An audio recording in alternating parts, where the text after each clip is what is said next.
There we go. Hey everyone, we have LA Galaxy head coach Greg Vanney with us now. We'll go ahead and jump straight into questions. We'll begin first with Spectrum Sportsnet's Nikki K. Nikki, go ahead. Hi, Coach. Hope you've enjoyed the week off, but quick question for you. I remember last time against Seattle, you guys had trouble moving the ball from one side of the field to the other in your attack. Have you identified any ways to kind of unlock some more success with that? Or do you think it's just a matter of growth on your offense with more chemistry as more time has gone on? Yeah, I think one of the biggest challenges we had in that game was engaging their wide center backs, if you will. Our wingers were wide and our higher players that should be kind of in the gaps were too deep. And so their two wide center backs were able to basically just help cover everybody else in the back line. And we didn't engage them and force them to have to defend enough, which made it very difficult for us to move their center backs out of the middle of the field and create chances in front of the goal, really. And so, against a back five, we've got to do a better job of getting higher numbers up against that line and forcing those guys to have to defend and make decisions and opening up spaces that we can actually finish our attacks through. So that was one of the biggest things. And because we didn't do that, we had some possession, but our possessions were then turning over and we were getting hit on the transition, especially in the first half. And so we've got to make some adjustment. They're the only team that has played in a back five that we've had to deal with so far. And so there's some slight adjustments that we have to make to be better in chance creation, really, when it comes down to it. And just touching on the fans real quick here, it's going to be the first game with full capacity. Excitement, looking forward to that, and what you expect being back home with a full house. Yeah, very, very much looking forward to that. I think, for the players, for everybody, just the energy in the stadium is going to be so different than what I think anybody has felt in such a long time, between the players, the fans themselves, everybody, which I think is really exciting. And so I'm glad we're at home. I'm glad, look, it's nice that we play Seattle, which is a team that is doing well. It's two teams at the top of the table that are competing with each other, which makes it an exciting game. A lot of time leading up to this game, which we're all just kind of mulling around in a little bit because the game still seems like it's pretty far away. But it's exciting to have that occasion finally upon us, because it seems like it's been so long since we've had that scenario where we've been able to have maximum fans in the stands and that kind of energy in the stadiums that the league has grown to know over the years until recently. And sorry, one more here. We get to speak to Sega today. How's his introduction been? What's your first impression of him so far? Good. He's a wonderful young man whose birthday is today, and which was nice for him to celebrate with the group. He's integrated really, really well. The guys have really welcomed him, which is no surprise with our group of players. He has trained well. He's got great soccer IQ. He's got a great physical capacity. Just, he closes fast and he has great physicality in his game, and he understands what he's trying to do on the field. What I've been really surprised about is just his willingness and eagerness to communicate. His English is okay. It's I would say it's better than average, probably for a player who's moving to a new country for the first time. But it's just his willingness to try to get his message across in the game to his teammates and the players that are around him. He's been very vocal in that capacity, which is really nice to see him feel that comfortable already. Wonderful. Thanks, Coach. Yeah, thank you. Thanks, Nikki. We'll go next to Damian Calhoun with Daily News. Damian, go ahead. Hey, Greg, how you doing? Good, Damian. How are you? Good. When do you expect all the international guys back? Is it sometime this week or early next week, or what's the timetable?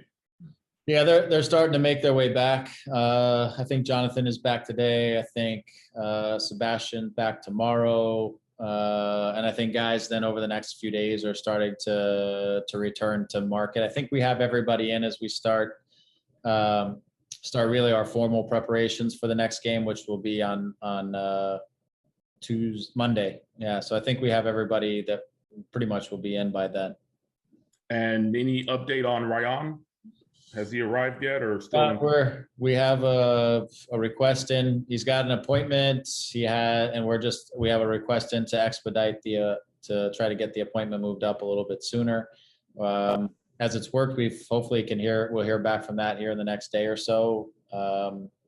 I still hope, I don't know why, but I have some optimism that hopefully we can get this done and try to get him here before this next match. Whether he's ready to play, we'll have to see, but hopefully he can at least be with us in the preparation and lead up to it. And one final thing, Sega, when did he get on your radar? And I know the process is always long of, scouting guys, but when did you first notice him and think he would be a good fit here? I would say I started watching him closely probably in the latter part of December through January, February, March. And then we were able to get some boots on the ground, if you will, over in France to be able to watch him live. So watched a lot of games of him. He played at a club Nancy, which was a club that I had almost went to when I was in France. And so I still sometimes just watch and caught a little bit of a glimpse of him, and he had a lot of qualities that I found very intriguing. A lot of them are just his starting points as a center back, his understanding of the position, the sharpness of his movements, things like that. And so, but initially, to be candid, I felt like he was still trying to get comfortable. It was a new coach, a new system. And so I don't think any of us who were watching him, we weren't rushing in so fast to try to get the deal done. We wanted to see how he grew within the position. And I thought as the season progressed and he got more comfortable, I thought he did excellent. Then the team went on a stretch of about 8 to 10 games without losing. And he was playing a big role in that. And you could start to see all of the qualities that I think we were looking for start to come together. And so all in all, it was probably a good 4 or 5 months that we had 3 to 4 months that we were watching pretty much every game that he was playing. And then, like I said, got somebody live, met him in person, things like that. All right. Thanks. Thanks, Damien. We'll go next to a question from Alicia Rodriguez with SB Nation before going after that to Josh Guessman with Corner of the Galaxy. Alicia, go ahead. Thank you. Greg, you mentioned a few minutes ago that you guys are kind of cool in your heels right now with this break. What's your approach, with such a long break, and it's still pretty early in the season? Are you, in the gym more? Are you on the training field more? Did you get the guys, some time off and tell them to travel responsibly? Like, what was your approach for at least this first part of this long break? Yeah, it was a little bit of all of that. When coming out of the last game, they had 4 days off. Then they came in for a couple days. For me, it's just to kind of refresh themselves physically and not give them too much time off. We've been in a pretty good rhythm. So came in for a couple days. They did some good work. Most of that was of physical nature, a little bit of it, getting some touches on the ball just to try to keep some level of sharpness. Then we gave them the weekend off.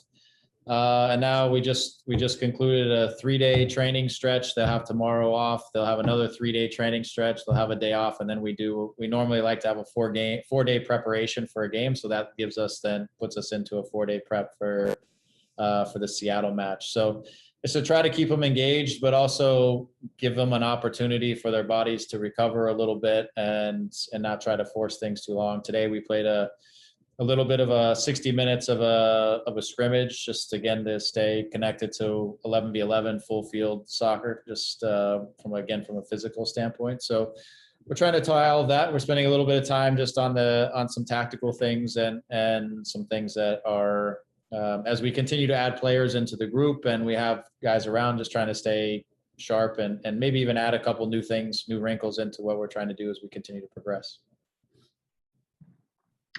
Thanks, Alicia. Josh, go ahead. Hey, Greg. Good to talk to you. 2 things. One on Coulibaly and his availability. I imagine that he would be available to play against Seattle. And does his availability come at a good time with you, obviously, with the Williams suspension? Sort of on the backside of that, I don't know if you've talked about the Williams suspension and the number of games yet, but I'd like your comment on that if you could give it as well. Yeah, he is available. Coulibaly, that is, will be available for Seattle match. Yes, it's nice to have his addition come at a time where we lose Derek for a number of games. That's positive. And also we start to get into 3 games in 7 days, a stretch here, and games will start to come more frequently. So it's nice to have him and continue some form of a rotation with this group as we push through this stretch. Yeah, as far as the Derek suspension, I think, look, I get it that the league wants to make a point. I think at the end of the day, the tackle was a soccer play. It was, yes, a bit reckless. Yes, it came in hard, but there was no intent. It was not a reaction to something. It was an attempt to play the ball and play soccer. And so from that side of it, I feel like it's a bit harsh. But I also understand that there is a player on the other side whose season is probably done. And so I do sort of get it, but in the history of the league, we haven't had many suspensions that have been at this quantity, and the ones that we have had were of a nature that was outside of what I would call the scope of playing soccer. And so, from that side of things, I do think I had a number in my head that I thought was going to be harsh, and let's just say it was a little bit more than that. So, we take it and we deal with it, and at least we have a position. We know what it's going to look like, and our team will move forward as Derek will move forward, and we'll keep him engaged and ready to go. So we respect the decision. It wasn't what I had expected. I would say at the onset when I knew that they were reviewing it. Let's just say that. Thanks, Greg. Yeah. Thanks, Josh. We'll toss it over to Gio Garcia before continuing with Larry Morgan next. Gio, go ahead. Hey, Greg, great to see you again. I wanted to ask you about another player. Obviously, there was a big game this weekend, Mexico versus the U.S. men's national team, another thriller. A lot of the big talk was that the Mexican national team could have used a number 9, obviously Chicharito, and the great job he's done. I'm just curious on your thoughts on Chicharito, and do you feel he deserves to be on the national team? Well, I think he definitely deserves to be in the discussion, and I don't know where that is because I don't. I'm not directly speaking with Tata or anyone in the federation, so I don't know if he's been called upon or asked or not or whatever. But I think again with strikers, it's their form. He's in excellent form. I think his fitness level is good. I think if he obviously has a lot of experience with them, so with them he should definitely be in the discussion. And I don't know whether that discussion has taken place or not, so I have no comment on that side of things. But I feel like when a striker is in form like he is and working the way he is, he can help a team. And so, like I said, I think that that discussion could probably take place, but it's not my place to say anything quite more than that. But he's been great. He's worked hard through this break and trying to keep his form moving forward. Thank you. Thanks, Gio. Larry, go ahead. Hi, Greg. Thanks for speaking with us. As always, I have a 2-part question. One, can we get an update on Jonathan Dos Santos, who left the last game with apparent cramping in his calf? And 2, did you ever open up your wallet and get a subscription to watch more of the Ted Lasso series? And yes. If so, have you? Or what are your impressions? Okay, so I'll answer the second one first because it's not as important as Jonathan, to be fair. So I haven't, and the primary reason is I'm kind of in transition from the temporary housing that I had to the house that's going to be our permanent house, and so I actually don't have Wi-Fi at home. I don't have a TV. I don't have anything yet, and I think it's so important that I don't want to watch it on a computer screen. I actually want to watch it on a big television screen. So I haven't. Give me a week, and I'll be back into it because I think we'll be set up by then. So, but I look forward to it. I've been thinking about it a little bit, getting back to it. So anyway, that's the Ted Lasso side of it.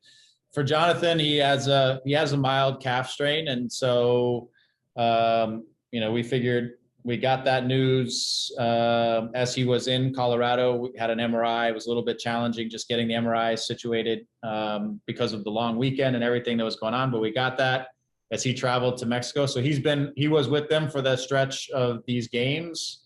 But he was back, as I said, today. He didn't play. He just got treatment. That treatment was in conjunction with our medical staff, speaking with their medical staff. But he's now back and will finish his treatment here. And we believe that he'll be on pace to be available for the Seattle match. We will know more once we get our hands on him and just kind of see what the return to play process will look like. But from a timeline standpoint, we're optimistic that he should be okay for Seattle and should start on the field work here over the next couple of days. Okay, thank you. Yep. Thanks, Larry. That's all we'll take for today, Greg. We appreciate your time as always, and look forward to your Ted Lasso update next week. Thanks. Appreciate it. Take care, everyone. Hi, everyone. Sega, thanks for taking the time to join us, and happy birthday. Thank you. We appreciate it. Thank you. We'll go ahead and jump straight into questions. We'll begin with a question first from Nikki. Okay, no problem. Hi, Sega. Is it bon anniversaire? Merci, c'est gentil. Welcome. I just wanted to see how your impressions of Los Angeles and the Galaxy were, and happy birthday to you. How's it been out here so far? Thank you. So I'm very happy to be here. Everyone welcomed me very nice.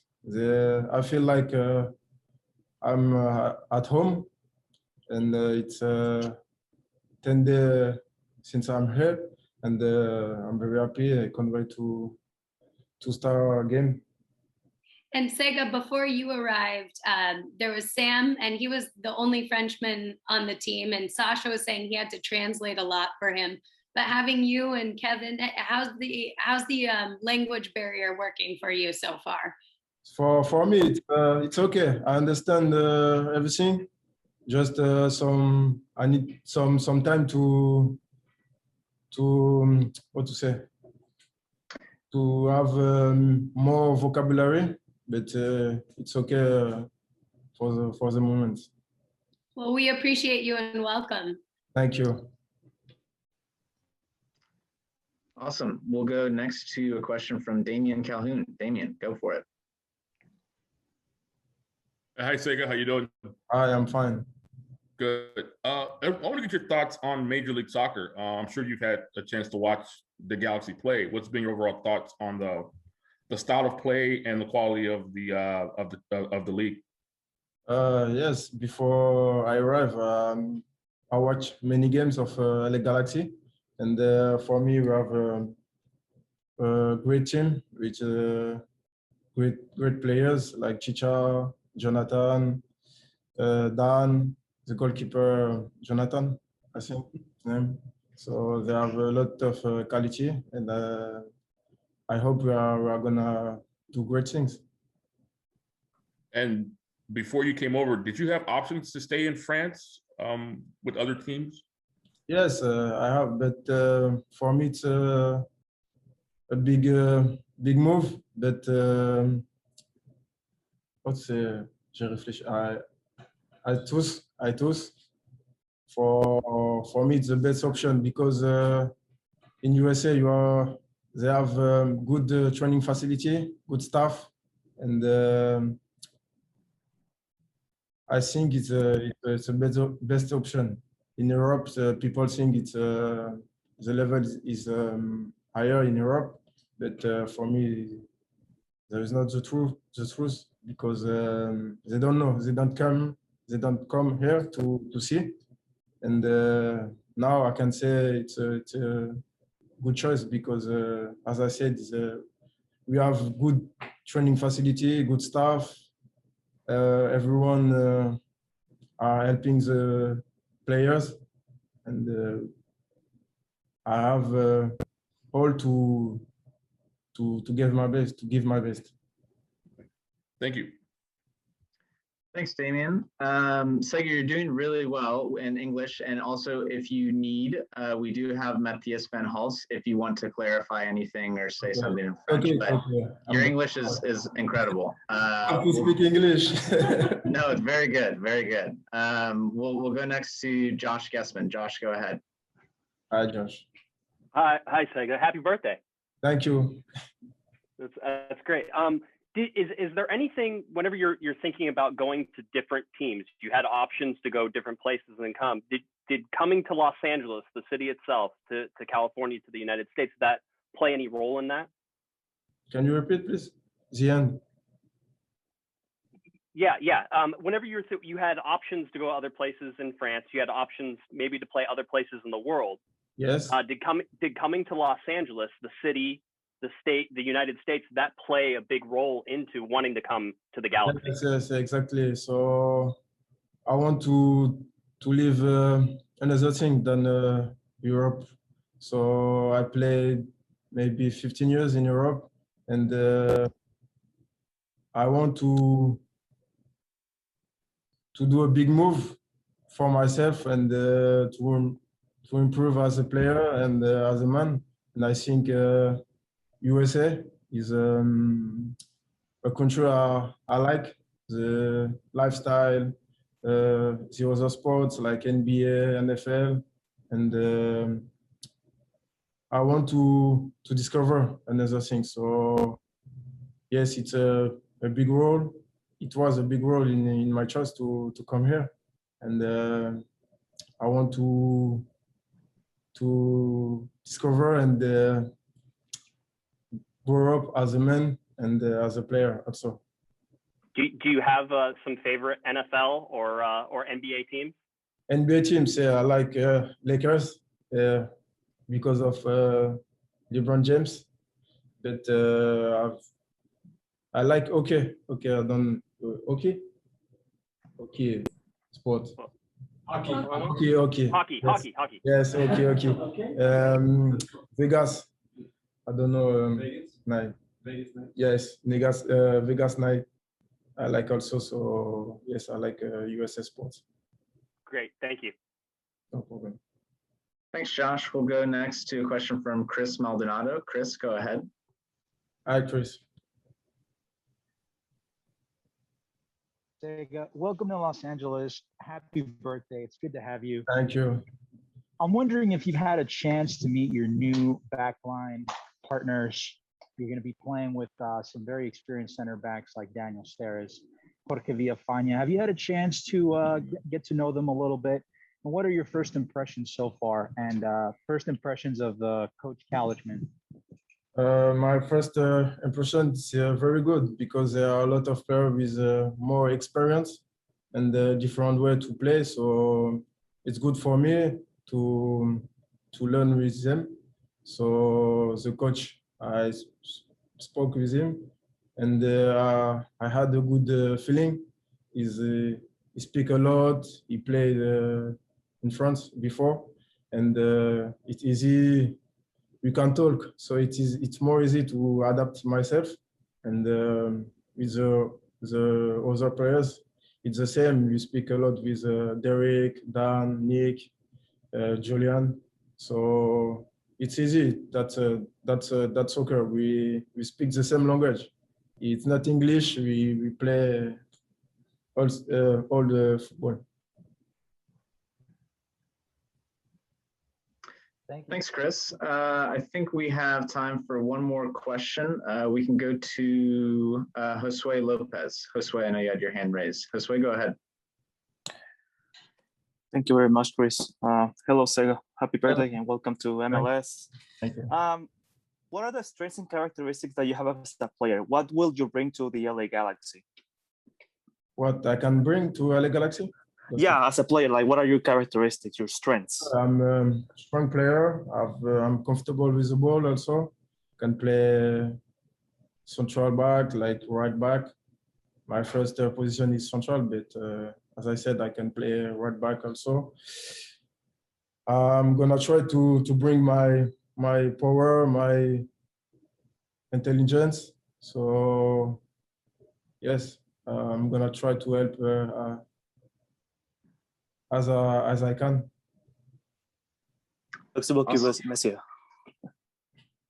Awesome. Well, Sega, I want to give you a round of applause, and I hope the media will join me in thanking you.